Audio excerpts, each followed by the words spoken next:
The tough thing on this battlefield is that once you've been identified and you're targeted, you have a choice. You can either die where you are, or you can get up and try to run away and die.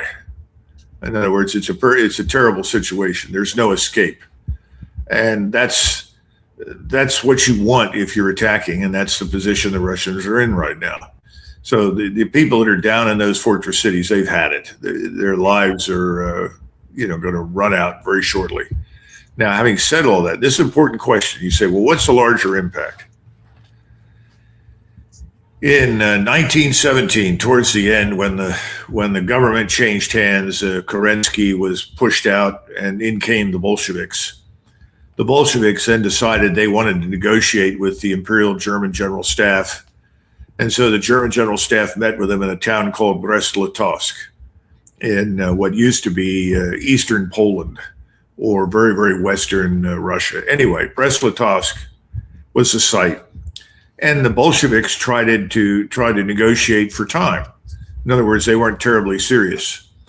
At the time, a General Hofmann, who was in charge, called Ludendorff, who was the chief of staff, and said, these criminals we're talking to, which is what they were, murderers, Bolsheviks, and so forth, they're wasting our time, and we need to get this over with. And Ludendorff said, fine. And then he sent 400,000 troops in the direction of Moscow. All of a sudden, Lenin sends Trotsky to Brest-Litovsk, tells Trotsky to sign whatever the Germans put in front of him and stop the war, because he knew he would not survive, and neither would the Bolshevik Revolution, if the Germans moved on Moscow. Now, I think that's something that Putin needs to learn from. He needs to understand the value of what the Germans did in 1918 in January. Because remember, those 400,000 troops were ultimately moved to the west. As it turned out, they couldn't tip the balance in Germany's favor because of us. We entered the war late. We came in 1918. The rest is history. But he needs to understand the value of being serious, to say, okay, enough's enough. March on Kiev. Head for Kiev. Be done with this. Now, if he wants to go to Odessa instead, that's fine. Kharkov, it's a non-entity. You can keep it under observation, but you've got to get to the jugular. You've got to demonstrate that you can do it. And that is really the message that he should be getting from everybody in the West, who's essentially say, see, you're not strong. See, you can't do anything. You're failing. All we have to do is keep supplying these Ukrainian gangsters with whatever they want. You're never coming. Well, he's got to change that perception. He's got to do now what the Germans did in January 1918. If he does, he'll win. If he doesn't, this will drag on. Now, it could be that some of that message is getting through, at least to the Ukrainian side, because there have been reports out, mainly leaked by President Putin himself, that Zelensky has proffered a couple of new opportunities. Says, hey, how's about this? What if we can keep the war going in these 4 oblasts that you say you're going to annex and all that kind of stuff, but then we'll stop shooting long range at you, you'll stop shooting long range at us, and we'll stop fighting in the Sumy and the Kharkov and the Dnipropetrovsk areas, all that. So we'll just keep it on those 4. What do you say? And of course, the Russians mocked that, just like they did when the request for unconditional ceasefire was proffered about 2 years ago. They said, no, we're not going to do that. And then Dmitry Peskov, in an interview this morning, addressed the bigger issue of where the Russians are on the negotiations. Our position has not changed. It was set out 2 years ago by our head of state in a speech at the Foreign Ministry of Foreign Affairs before its senior staff. It is well known to the Kiev regime, and it is well known to the US negotiators. It is quite consistent. It's those terms, Doug, that you and I have been talking about since June 2024. The June 2024 lines, which has never changed, which is the 4 oblasts, demilitarization, denazification, and the Russians get protections for their people inside there, et cetera. And they said it hadn't changed. And so if we get all of that stuff we're asking for, you withdraw from all those areas, it's fine. So if the Russians haven't changed in all that time, does that tell you that they're a little bit more confident about what may be coming next? I can't say.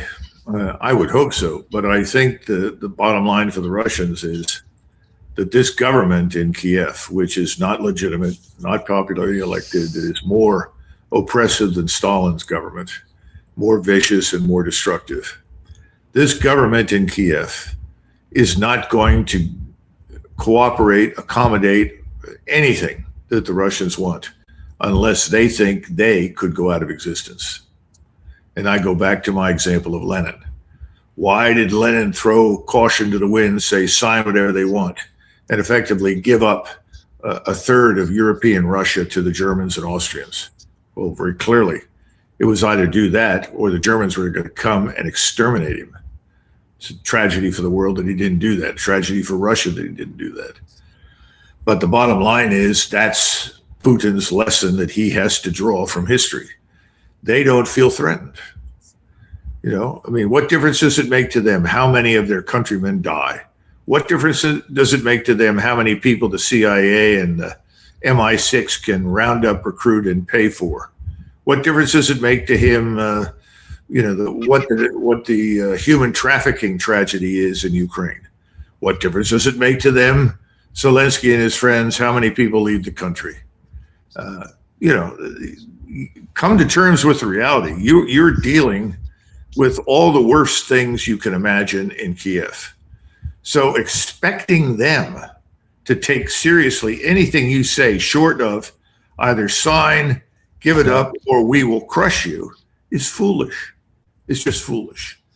And I hope that President Putin takes this on board. He needs to understand in 1918, the Germans were right. And they got what they wanted as a settlement. That's what he needs to do. Same thing.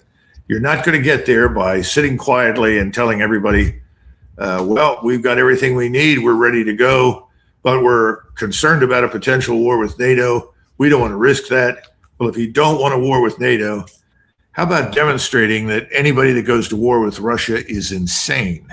The best way to do that is to march west.